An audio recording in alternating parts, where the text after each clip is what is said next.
All right, got back from the St. Cloud Farm Show yesterday. Had a good time and got to speak to a lot of farmers. Minnesota Oliver and Deer, he swung by with his dad, and then Rudy, he swung by. Rudy is the same Rudy on Soil Man, John Deere 45 on YouTube here, and he swung by for a visit. And then I got to talk to a lot of local people that I know. Ryan from Midwest, and Jeff and the guys from Ziegler, and Tucker from Vastus Cover Crop Seeds.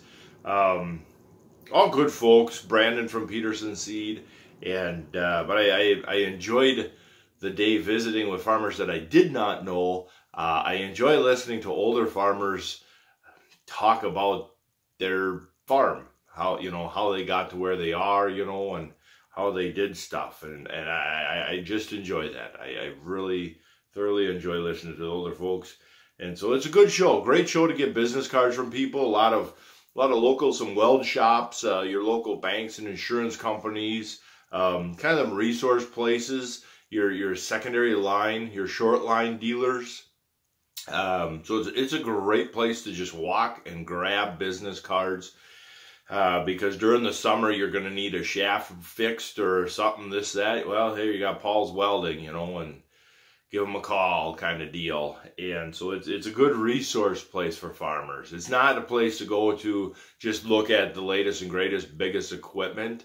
It's a great place to go to find a dealer where you can get some cattle panels or a tire fixed or a shaft fixed or,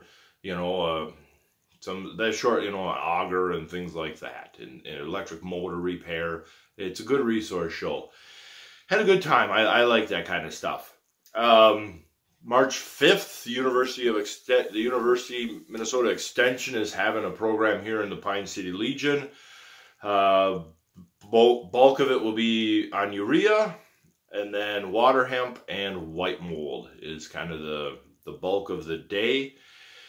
Local guy will speak on his transition as a beginning into covers guy. Good guy, sells hogs direct to consumer. Runs a good little farm out there, and he's feeling his way through this transition as well. It's nice to see that East Central Minnesota is starting to get realized. If you drew a line through the state at St. Cloud north and south, and the southern border would be I-94. Us in the northeast of that, in that L, on this side of that L, is overlooked by a lot of stuff. You guys saw Millennial and I talking about the Minnesota corn growers, that they've been in it for 20 years. I'm the first member of Pine County in it, not because it just came to Pine County. We just signed Pine County up this winter. We just got East Central Minnesota, the other counties, signed up, in the last year.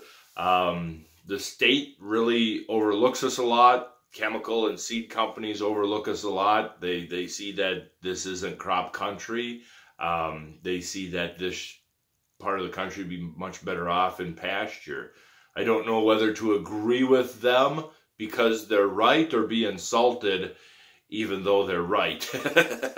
But so it's kind of neat to see the University of Minnesota starting to recognize that there is a lot of farming done over here, and it's not all just woods and swamps. And so if you're around, come on up to that show. Don't know what they're having for lunch, but it's free lunch. Minnesota, I'll be there setting up a little Minnesota corn stand, and we'll have a couple t-shirts to give away. Hopefully we can the goal is to get 10 people signed up. So that'd be nice to get 10 people signed up. The non-GMO market.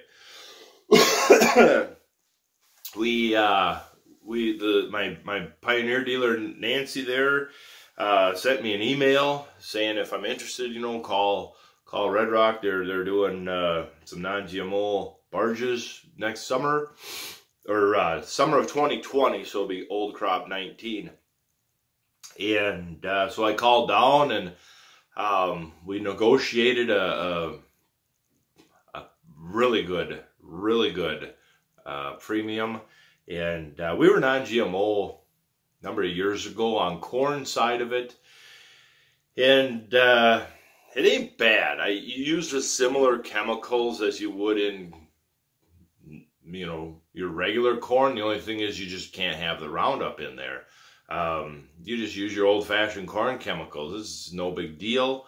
It's not any more and it's not any less chemicals than what you did on the regular corn, other than potential insects. If you are in a corn borer type scenario, then yeah, then that would be, you'd probably be better off staying with the new hybrids. Beans are easy. You just use the same old chemicals that you always did before Roundup Ready beans. No big deal.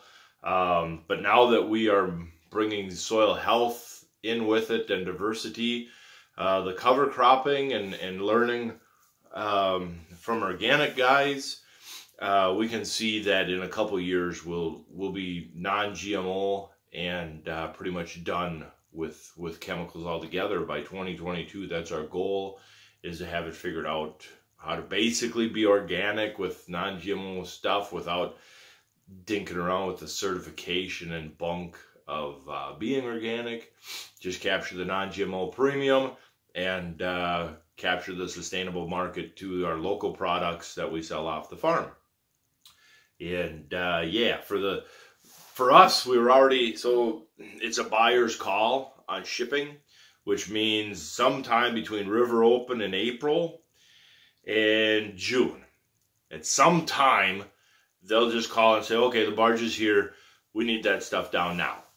And they'll give a little bit of lead, but it's basically that. And so, well, if we're already sitting on the beans till the spring of river open of 2020 anyhow, to capture pert near $1, hey, I'll take that any day of the week. I mean, to still be well above $10, like, because we can still do a hedge to arrive with it, but we can't just keep rolling it over because there is a deadline of shipping. With a hedge to arrive, to still be well above $10 after basis and trucking, hey, looks like 2019 is going to have some good beans. So it's not for everybody, you know, the non-GMO. It's scarier sounding than it really is. It really is no big deal. I mean, other than our generation, every generation was non-GMO, and every generation did just fine. Yeah, it's not as big of a deal as everybody thinks.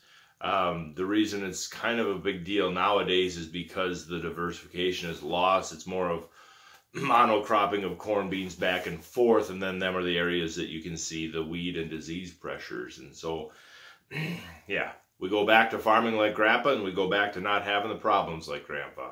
And except we're doing it with computers. So on that note, guys, I'm going to head to the cities for some parts and go enjoy my day out in the cold. Thank you for watching.